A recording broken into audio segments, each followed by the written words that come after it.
30 अगस्त हफ्ते का रोज 2025 और पाकिस्तान के अंदर फ्लडिंग और बारिश की सूरत हाल बद से बदतर होती हुई। लेट अली शो यू के इस एपिसोड में आप सबको खुशामदीद। Do like, subscribe and share this content.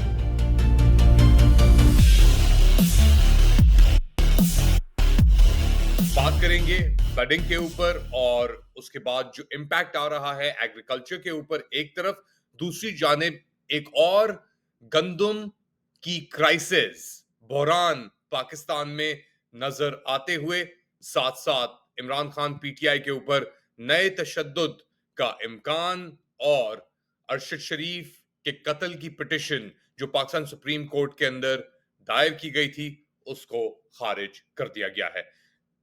बात मगर शुरू करते हैं पाकिस्तान के अंदर जो रिकॉर्ड ब्रेकिंग बारिश और उसके साथ साथ सैलाबी कार्रवाई शुरू हुई है उसके ऊपर।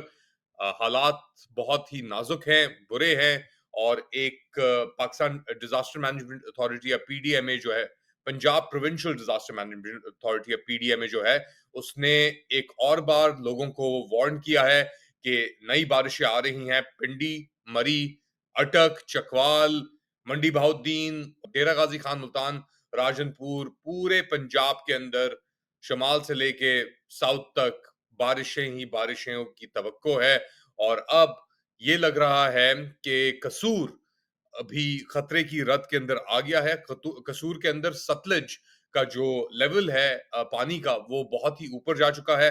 और इसलिए अब बात की जा रही है कि पानी के जो एम्बैंकमेंट्स हैं, जो रोकने के लिए एम्बैंकमेंट्स होते हैं, कि इससे पहले कि पानी उसको अबूर करे, उसको तोड़ के एक रास्ता निकाला जाए जो पानी को कसूर शहर से हटा के आगे कर दे। कसूर शहर एक, हम जानते हैं, उसके नोटोरियस किस्म का शहर है। वहां पे ये बच्चों के ऊपर तशद्दुद और अम, ये जो अभी हाल ही के अंदर वीडियोस का भी एक सीन दोबारा चला था कि बच्चों की बेहुरमती करते हुए तस्वीरें और वीडियो शाया करते हैं ब्लैक नेट के ऊपर। ये केसेस जरूर आते हैं कसूर के अंदर, मगर उसकी अपनी बहुत सिग्निफिकेंस है। ये पूरा एरिया जो है सतलज का, कसूर से लेके रहीम यार खान एम्बैंकमेंट और इस तरफ इन इलाकों के अंदर, अब उसको पंजाब हुकूमत अपनी कोशिशें कर रही है कि किसी तरीके से इस चीज को कंट्रोल किया जाए। लेकिन कंट्रोल में चीजें होके पा नहीं रही, दे नहीं रही। याद रखें, अभी कुछ ही दिन पहले एक और इंकशाफ आया था बहुत बड़ा, पाकिस्तान के जो वजीर खजाना हैं औरंगजेब, उनका। वो कह रहे थे कि जो 11 अरब डॉलर कोई 2-2.5 साल पहले जो प्लेज किए गए थे पाकिस्तान को, वो ज्यादातर अंडर यूटिलाइज्ड हैं, क्योंकि कोई पाकिस्तान ने उसको यूटिलाइजेशन के लिए कोई प्रोजेक्ट्स को सामने नहीं लेके आए या प्रपोज नहीं किया, तो इसलिए वो पैसे जो हैं वो वहां के वहां ही पड़े हुए हैं। मगर साथ साथ इमदाद आ रही है।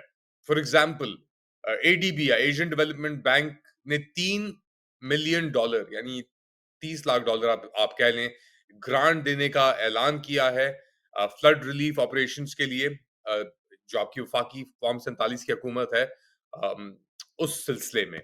साथ साथ जो आपके फॉर्म 47 के वजीर आजम हैं शहबाज शरीफ, उन्होंने भी एक इमरजेंसी मीटिंग बेसिकली मुनक्किद करने की कोशिश की है, ऐलान किया है। और पानी के रेजर्वायर बनाने की बात हो रही है चारों सूबों में, और आजाद कश्मीर और गिलगित बल्तिस्तान के अंदर भी वाटर मैनेजमेंट के लिए। अब जब पानी, वो कहते हैं ना कि पुल के नीचे से पानी गुजर गया है, the water is under the bridge.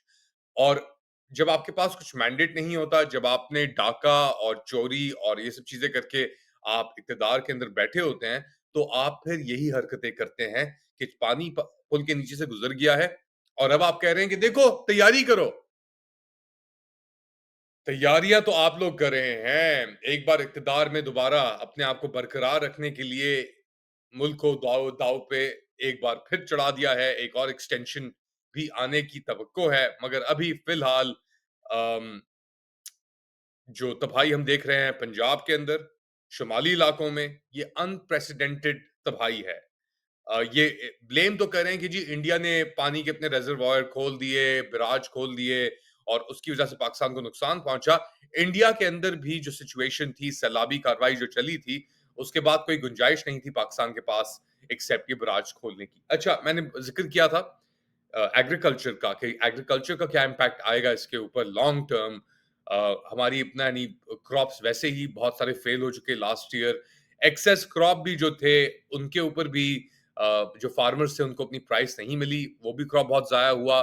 Dirt prices के ऊपर यानी बिल्कुल ही कचरा प्राइसेस के ऊपर फिर पंजाब हुकूमत ने उठाए क्रॉप्स को। इसके अंदर गन्ने की भी का मसले चल रहे थे सिंध के अंदर फॉर एग्जांपल, उसमें भी गेम हुआ शुगर माफिया का। मगर एक अहम गेम जिसका इम्पैक्ट हमारे सामने आने वाला है, वो है गंदुम की एक नई क्राइसिस पाकिस्तान को सामने नजर आ रही है। और अब वो बात कर रहे हैं कि वीट नेशनल स्टॉक्स जो हैं आपके, वो 33.47 मिलियन टन पर खड़े हैं। और ये एक शॉर्टफॉल दे रहा है, फॉर एग्जांपल आपको आपकी एनुअल रिक्वायरमेंट है कंजम्पशन की 33.58 मिलियन टन, और अभी आपके स्टॉक्स हैं 33.47 मिलियन टन। इसकी वजह से ये जो एक नॉमिनल गैप आ रहा है आपके वीट स्टॉक्स के अंदर, तकरीबन 0.11 मिलियन टन्स का जो शॉर्टफॉल है, इसकी वजह से जो आपकी गंदुम और वीट और आटे की जो प्राइसेस है स्पेसिफिकली, वो ऊपर जा चुकी हैं। और अब एक 15 किलो का वीट बैग जो पहले आपकी दस्तयाब हो रहा था तकरीबन 1100 रुपए का, वो अब अगस्त के महीने में आके तकरीबन 1400, इवन 1450 रुपए तक पहुंच गया है। और हम जानते हैं कि क्या हुआ था। एटलीस्ट हमारे पास डिटेल्स मौजूद हैं कि क्या हुआ था, कि किस तरीके से स्टार्टिंग फ्रॉम मोहसिन नकवी की हुकूमत वीट का जो क्राइसिस था उसको बिल्डअप किया गया, स्टॉक्स को पीछे रखा गया, प्राइसेस को ऊपर जाने दिया गया, और जब प्राइसेस ऊपर गई शॉर्टफॉल आर्टिफिशियल क्रिएट हुआ तो फिर उसके ऊपर प्रॉफिट टेकिंग भी हुई। इसके अंदर बड़े खानदान, बड़े काश्तकार जो गंदम के हैं वो तबाह भी हुए। लेकिन जो एक एलीट कंसेंसस जो भी इसने कब्जा किया हुआ है चोरों का, डाकुओं का, उसकी वजह से उसकी वजह से उनको फायदा भी हुआ। मगर अब ये जो सैलाब आए हैं, ये किस तरीके से इफेक्ट करेंगे आपकी आपकी जो वाटर टेबल है उन्हें, हमें नहीं पता। ये किस तरीके से एक्सेप्ट करेंगे बाकी और चीजों को, हमें इसका भी अंदाजा नहीं है। एक पूरी चेन चलती है ना, एक इंडिविजुअली तो कोई भी चीज नहीं होती। ये एक पूरा एक दारोमदार चलता है कि यार इस वक्त आप सोइंग होगी, इस वक्त आप काश करेंगे, और उसी तरीके से सब चीजें आगे बढ़ती हैं। बट इस तरह नहीं हो रहा, क्योंकि कोई भी चीज निजाम के अंदर इस तरह बरकरार अब नहीं है।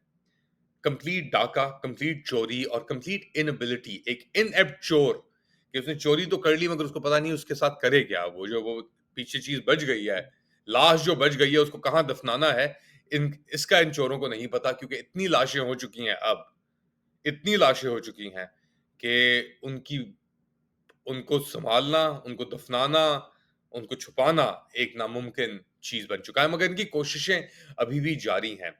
उनमें से एक ऐसी लाश है शहीद अरशद शरीफ की, जिनके कत्ल को अब 3 साल होने को आ रहे हैं।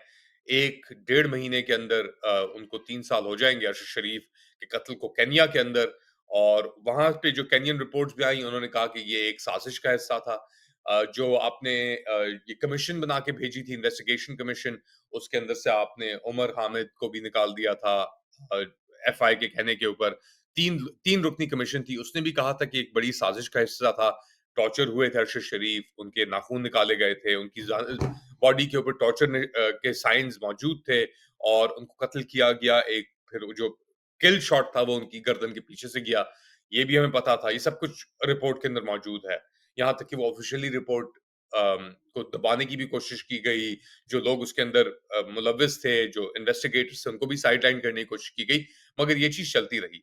साथ साथ एक पिटिशन भी दायर की गई थी Islamabad high court, supreme court के अंदर, के जुडिशल कमीशन की फॉर्मेशन के लिए, कि अरशद शरीफ के कत्ल के ऊपर एक जुडिशल कमीशन बिठाई जाए जो इन्वेस्टिगेट करे।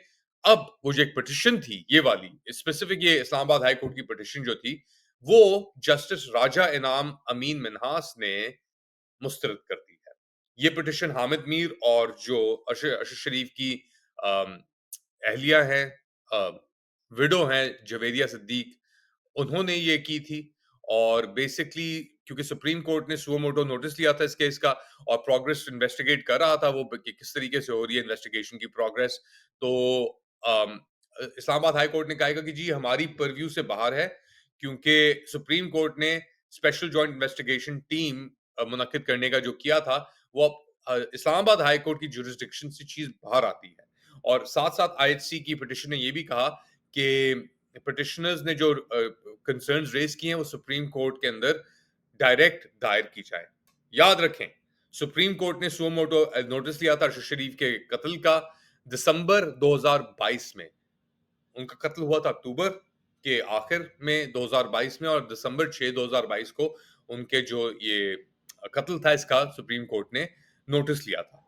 अब उसके बाद क्या हुआ, कैसे हुआ, वो वो चीज खुल के दी नहीं गई। जो लॉयर्स इन्वॉल्व थे वो भी हमें पता है कि उन्होंने क्या इसके अंदर मुनाफकत की। बेसिकली जब तक ये निज़ाम बरकरार है, एक्चुअली ये निज़ाम अगर चला भी जाए, क्योंकि ये कोई गैर मामूली कत्ल नहीं था अरशद शरीफ का, इसके पीछे बहुत हकाइक भी थे, इसके पीछे बहुत सारी वजूहात भी थी, और इसके पीछे बहुत सारी अब रुकावटें भी हैं, और सामने भी बहुत सारी रुकावटें खड़ी कर दी गई हैं, मगर इंसाफ नहीं मिला, और ना इंसाफ मिलने की तवक्को है कि पाकिस्तान के अंदर इस निज़ाम में, इस अदलिया के साथ किसको इंसाफ मिलेगा।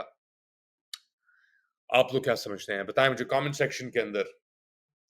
कुछ ही देर बाद दोबारा मुलाकात होगी। Do like, subscribe and share this content. Independent journalism को जितना सपोर्ट कर सकते हैं आप करें, बातों से, अपने कमेंट से, और अगर आप सब्सक्राइब कर सकते हैं तो उससे ऑब्वियसली ये इंडिपेंडेंट जर्नलिज्म सस्टेन हो सकता है। हम सस्टेन करने की कोशिश कर सकते हैं, क्योंकि इस वक्त कोई भी ऐसा इदारा नहीं है, कोई भी ऐसी जगह नहीं है जहां पे ये सब चीजें ना हो रही हों, जहां पे रुकावटें ना खड़ी की जा रही हों।